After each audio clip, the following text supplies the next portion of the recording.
Sarang sir. नमस्कार. मी सारंग कुलकर्णी. माझं वय एज आता 55 आहे. एक प्रायव्हेट सर्व्हिसमध्ये म्हणजे माझं ग्रॅज्युएशन बी झालेलं आहे ॲज अ तुम्ही इंजिनियर कुठून म्हणून मी. आला ते पण सांगा सर. हो, सांगतो. झालेलं आहे. ॲक्च्युली शेअर मार्केटबद्दल थोडंफार म्हणजे मला माहिती होतं, मित्रांकडनं समजलेलं होतं. पण ते माहिती असलेलं काही एवढं फायद्याचं नाही आहे. आता मला कळतंय म्हणजे आज च्या या पिरियड या जर्नीमध्ये भूषण कुलकर्णी म्हणून माझा भाऊ आहे. तो आमच्याकडे महालक्ष्मी असतात. त्या महालक्ष्मीसाठी आमच्या घरी आला होता बसण्यासाठी. मी तेव्हा त्याच पिरियडमध्ये त्याचा क्लास चालू होता. तर महालक्ष्मीची पूजा वगैरे झाल्यानंतर संध्याकाळी आम्ही क्लास करताना मी त्याच्या बाजूला बसलो आणि बसल्यानंतर मला समजलं की सर जे सांगून राहिलेले आहेत की एक एक पॉइंट वरती सांगून आणि त्याचं रेकॉर्डिंग पण आपल्याला नंतर ऐकता येतं, हे मला खूप आवडलं. मग मी भूषणला सांगितलं, मला त्याचं एखादं रेकॉर्डिंग मिळेल का ऐकायला? मी त्याला सांगितलं. तो म्हणे चालेल, तुला मी पाठवतो रेकॉर्डिंग म्हणून त्याने. मग त्याने मला मागचे रेकॉर्डिंग 1-2 पाठवले. मग त्याच्यावरनं मला कळलं की खरंच आपण नुसतं वरच्यावर नॉलेज घेऊन काही फायदा नाहीये. आपल्याला डीपमध्ये ते घेतलं तरच आपण काहीतरी कॉन्फिडन्स वाढू शकतो, काहीतरी करू शकतो.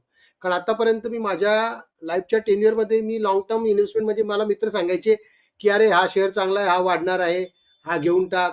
म्हणून मी तो घेऊन टाकायचो लाँग टर्ममध्ये आणि तो घ्यायचो तेव्हा आणि ते सांगायचे, की आता विकून टाक म्हणून, तर विकून टाकायचो. त्याच्यामध्ये माझी स्वतःची नॉलेज किंवा स्वतःचं काही असं त्याच्यामध्ये काही सहभाग नसायचा. पण जेव्हा आणि ते मला जेव्हा मी माझं ॲक्चुअली माझं जिओजीतमध्ये ट्रेडिंग अकाउंट होतं. मला म्हणजे आवड होती, म्हणजे मी गावात गेले की ते तिथं जायचो. त्याच्या ट्रेडिंग अकाउंटच्या इथे बघायचो, की ते चार्ट वगैरे बघायचे, त्यांच्या गप्पा मारायचे. मग मला काहीच कळायचं नाही. मी त्यांना विचारायचो, पण "अरे काय आहे? मला कळेल का? एखादं पुस्तक सांगा मला वाचायला. मी ते पुस्तक वाचून मला माझं नॉलेज अपग्रेड करू शकतो का?" पण त्या पद्धतीचं एखादं पुस्तक पण मी मागे विकत घेतलं पण. पण त्याच्यामधनं मला काही त्याच्यातनं काही कळलेलं नाही, म्हणजे जी आवश्यकता होती. आणि त्यामुळे मला स्वतःचा कॉन्फिडन्स त्या पद्धतीने वाढत नव्हता म्हणजे तेव्हा.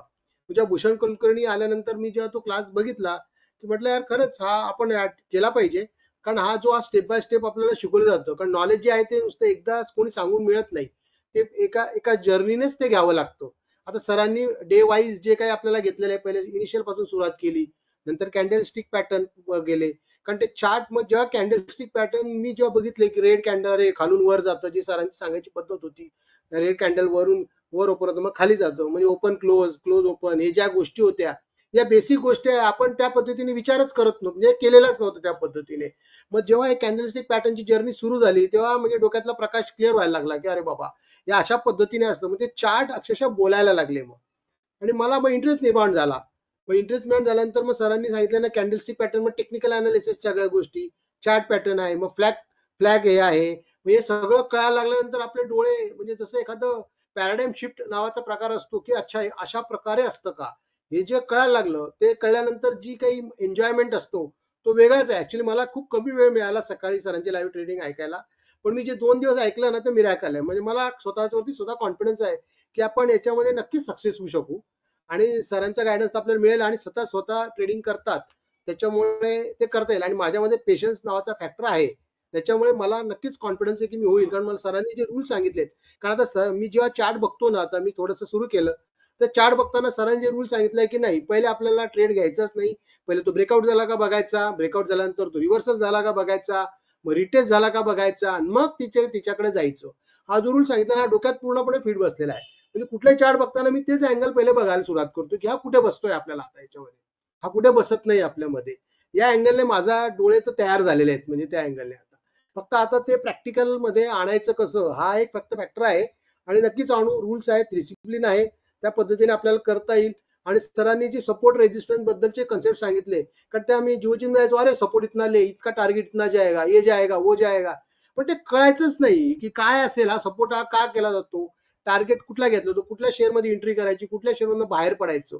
या सगळ्या ज्या बेसिक गोष्टी आहेत ना, या गोष्टी क्लिअर होणं अतिशय आवश्यक आहे. जसं आपण पहिलीतून डायरेक्ट 10वीत नाही बसत, म्हणजे आतापर्यंत आम्ही डायरेक्ट 10वीतच बसलेलो असतो. म्हणजे जी जर्नी झाली ती फर्स्ट डे पासून 22 डेज पर्यंत जी जर्नी झाली ती एकदम परफेक्ट आहे. आणि अशा प्रकारचीच जर्नी झाल्यानंतर आणि तुम्ही तो वेळ तेवढा दिल्यानंतरच तुम्हाला यश मिळेल. आता फक्त आपलं सरांनी त्यांचं काम केलेलं आहे. आता now it's turn to our side. How we implement it आणि ते कसं आपण इम्प्लिमेंट करू आणि त्या कशा त्या रूल्सला आपण स्टिक राहू. सगळे म्हणतात की डिसिप्लिन पाहिजे, हे पाहिजे, पण नुसतं म्हणून फायदा नाहीये. We have to act in that position. अशा गोष्टी आहेत त्याच्यामध्ये. हे केलेलं आहे सगळ्यांनी, सरांनी सांगितलं त्याप्रमाणे. आणि सरांची सांगण्याची पद्धत मस्तच आहे, तो काही विषयच नाही, सगळ्यांनी त्याच्याबद्दल बोललंच आहे. बेसिक गोष्टी आहेत. सर आपल्याला, मी बऱ्याचदा मला काही अडचण आली, 1-2 म्हणजे जास्त काही कॉन्टॅक्ट केला नाही, पण 1-2दा मी जेव्हाही सरांना काही एखादा मेसेज पाठवला, सगळं पाठवला, सरांनी त्याच्यावरती पॉझिटिव्ह रिॲक्टच केलेला आहे पटकन. म्हणजे मला तो कॉन्फिडन्स आहे की मला पुढे काही क्युरीज येतील तर सर मला नक्कीच ऍक्शन घेतील. आणि सर आता लाईव्ह ट्रेडिंग मध्ये असतातच, त्याच्यामुळे आपल्याला कुठला स्टॉक सिलेक्ट करायचा, काय करायचा, हायडेक तर नाहीच आहे ना आपल्याला. आपल्याला उलट आता आपण तो का केलाय, तो का करायचा आहे, तो स्टॉक आपण सरांनी का केला, याच्यावरती आपण क्वेश्चनिंग विचारले पाहिजे, विचार केला पाहिजे. आता त्याच्यावरती डाऊट घेण्यापेक्षा मग तो बरोबर केलाय, मग आपण जर सर नसताना मी तो करू शकेल का, त्याच्यावरती मी असं करू शकेल का, असं आपलं स्वतःचं नॉलेज त्याच्यावर अपग्रेड केलं पाहिजे, असं मला वाटतं. आणि ट्रेड प्लॅन बद्दल सांगायचं तर सर तो सुपरच आहे, त्याच्याबद्दल वादच नाही. आणि जी पद्धत सरांनी सांगितली, जी रूल्स आपल्याला सांगितले, ते जर आपण नक्की फॉलो केले तर वी विल बिकम सक्सेसफुल. आणि आपण सरांची ऍड आपण दुसऱ्यांकडे पण केली पाहिजे, कारण आपलं पण ते कर्तव्य आहे आणि आम्ही ते त्या पद्धतीने प्रयत्न करू सर.